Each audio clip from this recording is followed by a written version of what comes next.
Olá! Olha só, saiu uma lei. A categoria toda comemorou. E aí ficou aquela dúvida no ar, né? Afinal, a jornada de 30 horas para agentes comunitários de saúde, de combate às endemias, virou realidade ou não? A confusão é grande, mas hoje a gente vai botar os pingos nos is. Preparamos uma análise completa para esclarecer de uma vez por todas o que já é lei, o que ainda é projeto e qual o caminho para essa conquista se tornar real. Para a gente organizar as ideias, nosso roteiro vai ser este aqui. Primeiro, vamos acabar com a confusão principal. Depois, a gente mergulha de cabeça no projeto de lei das 30 horas. Em seguida, vamos entender por que ele enfrenta tanta resistência, qual o contexto maior por trás dessa luta e, por fim, analisar o que o futuro nos reserva. Vamos lá? Então, vamos começar pelo começo.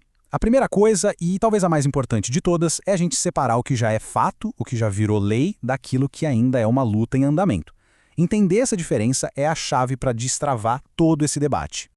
E aqui está a pergunta que não quer calar. A origem de toda essa confusão. Aquela lei nova, super comemorada, que reconheceu ACS e ACE como profissionais de saúde, ela reduziu a jornada? A resposta é curta e direta. Não. E é fundamental a gente entender exatamente o que essa lei fez. Para não ter mais dúvida, vamos deixar bem claro. De um lado, a gente tem uma coisa que já é lei, que está valendo, a Lei 14.536 de 2023. O que ela fez? Classificou a categoria como profissional de saúde. Ponto. Do outro lado, a gente tem um projeto de lei, o 5312, que é lá de 2016, é esse que fala das 30 horas. Percebe? São duas coisas completamente diferentes que correm em pistas separadas. Então vamos focar aqui. A grande vitória de 2023 foi sobre o status da profissão. Essencialmente, essa lei deu segurança jurídica para que agentes de saúde possam ter um segundo cargo público remunerado, algo que sempre gerava dúvida. Mas e a jornada de trabalho? A lei não toca nesse assunto. Nenhuma vírgula sobre redução de carga horária. Só que olha que interessante. Essa lei acabou dando um empurrão, e um empurrão bem forte, na luta pelas 30 horas. Pensa bem, como é que um agente vai conseguir acumular 2 cargos, na prática, com uma jornada de 40 horas semanais, muitas vezes debaixo de sol e chuva? É quase impossível, né?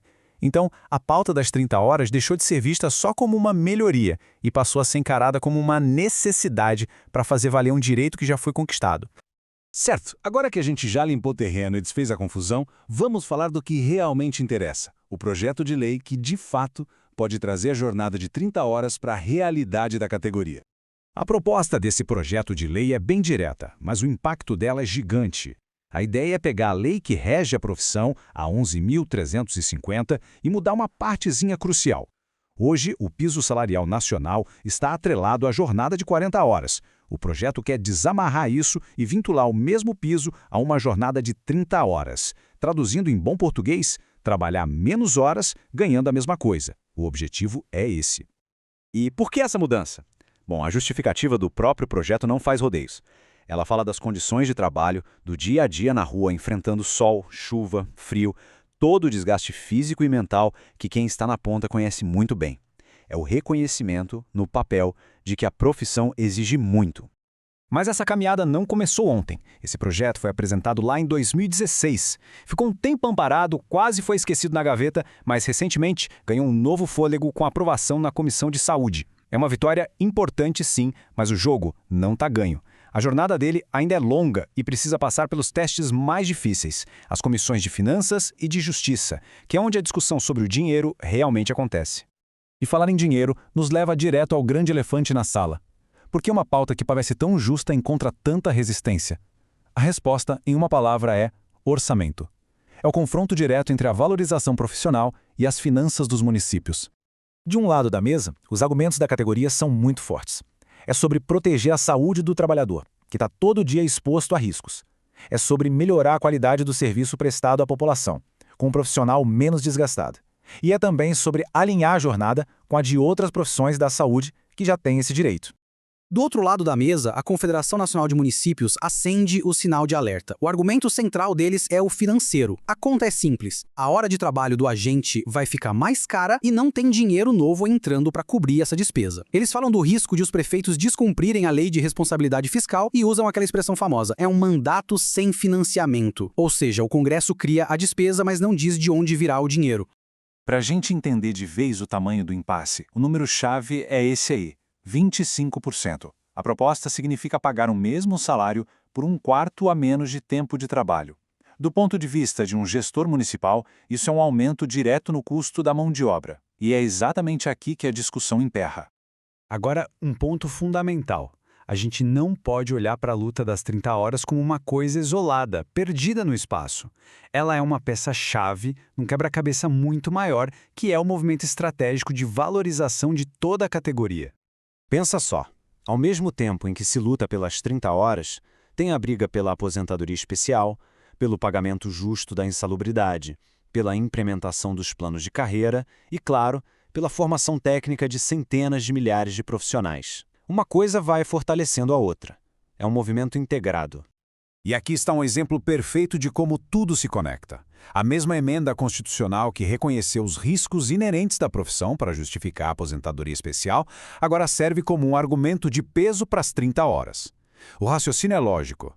Se o risco da atividade é tão grande que justifica se aposentar mais cedo, também justifica ficar menos tempo por dia exposto a esse mesmo risco. Não faz sentido? Certo? Chegamos na nossa reta final.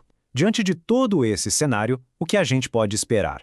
Qual o caminho mais provável para que a jornada de 30 horas finalmente saia do papel e se torne realidade?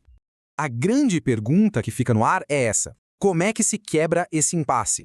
Se o grande problema é o dinheiro, o impacto fiscal, como a categoria e seus representantes podem superar essa barreira no Congresso Nacional? Olhando para o tabuleiro, a gente consegue enxergar dois caminhos principais. O primeiro é uma solução fiscal. O projeto de lei é ajustado para garantir que a União vai mandar mais dinheiro para os municípios, compensando esse custo extra. O segundo caminho é o da pura força política. A mobilização da categoria se torna tão grande, tão articulada, que consegue superar a influência e a pressão dos prefeitos lá em Brasília. E tem mais uma coisa: o jogo está mudando. A qualificação técnica em massa, com o Mais Saúde com a Gente, está criando uma categoria muito mais preparada. A chegada da saúde digital, dos tablets, de novas atribuições, tudo isso reforça o argumento de que os agentes estão produzindo mais e melhor e que merecem, sim, novas condições de trabalho. E talvez aqui esteja a grande virada de chave para o futuro. O caminho mais estratégico talvez seja defender as 30 horas não apenas como um direito trabalhista, mas como um investimento inteligente para o Brasil. Um investimento na saúde dos próprios agentes, na qualidade do serviço para a população e na modernização da atenção primária, que é a base de todo o nosso sistema de saúde. A pergunta final, no fundo, não é se a gente pode pagar por isso, mas sim se a gente pode se dar ao luxo de não investir na eficiência de uma categoria tão essencial para a saúde de todos.